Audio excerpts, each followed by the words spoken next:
Maka saudara saksi pernah disuruh bikin keterangan yang tidak benar tentang saya?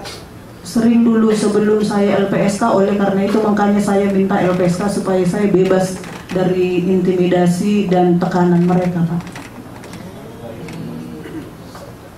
Waktu yang saudara saksi ingat, apa keterangan tidak benar yang diminta oleh saudara Nazar untuk disampaikan tentang saya? Waktu saya sudah di Pondok Bambu, saya sering masih rutin didatangin, termasuk Pak Nasir juga, Pak Hasim, orang-orang karyawan.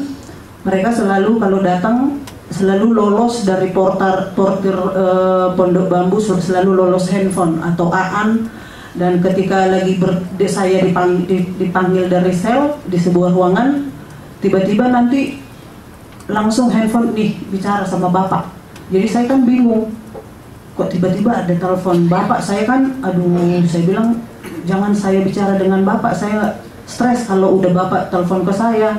Saya bingung nanti, saya bilang gitu. Jadi waktu kasus-kasus dia masih di Singapura itu, di situ memang sudah disebutkan bahwa pokoknya Ros, kamu harus sebutkan Anas bagaimana supaya dia lengser dari ketua umum. Itu bahasa dia dari awal saya di Pondok Bambu.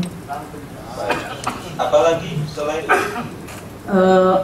Saya mohon maaf, saya juga buka aja di sini, nggak apa-apa. Waktu itu tiap hari saya anehnya BAP saya di KPK, saya belum pulang, saya masih di jalan. Malamnya sudah ada menunggu orang dia, kok tahu isi BAP saya. Ini yang saya stres juga. Loh, kok tiba-tiba apa tadi yang saya sebut di penyidik, kok udah Pak Nazar kok langsung udah tahu, kok dia langsung ngamuk-ngamuk ke saya di telepon gitu. Ada orang yang datang udah bawa telepon. Akhirnya tiap hari begitu. Terakhir waktu di Singapura itu dia bilang pokoknya kamu harus sebut namanya dia, kalau enggak kamu bahaya. Nah di situ yang saya pernah ribut dan termasuk juga kesaksian PLTS, mohon maaf Bu Neneng, yang saya dipaksa bikin berita acara palsu, disumpah di Pondok Bambu. Kalau tidak saya ditembak di ruangan itu, saya dipukulin Pak Nasir. Tapi saya waktu itu hanya berdoa sebentar. Saya bilang, oke, saya tanda tangan. Tapi nggak tahu kenapa tiba-tiba ada di niat saya, oke, saya tanda tangan. Tapi saya harus bikin tanda tangan palsu. Nanti saya akan katakan itu bukan tanda tangan saya.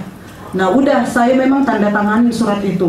Dan besokannya lagi, ada lagi. Setiap hari saya harus dibuat BAP-mu nanti seperti ini, seperti itu. Saya bilang, kalau tiap hari saya berbohong, satu saat saya juga nggak sanggup. Saya nggak ingat kalau saya sebelum-sebelumnya sudah bohong. Saya bilang, yang mana yang harus saya pegang? Sebentar Bapak bilang saya begini, besok begitu. Saya juga bisa gila, saya lama-lama ngikutin Bapak. Saya memang pernah berantem seperti itu. Terakhir dia sebutkan, pokoknya Ros, kita harus lengserkan Pak Anas. Kita akan adakan KLB, kita usahakan Marzuki Ali harus ketua umum. Kalau itu sudah ketua umum, nanti kamu pasti tidak akan berat. Seperti itu bahasanya. Makanya saya langsung putuskan, saya minta keluarga datang. Saya bilang saya harus LPSK. Setelah saya LPSK, saya katakan ke penyidik, saya terbuka aja semua. Saya udah nggak mau lagi stres saya kalau saya harus disuruh bohong terus seperti itu.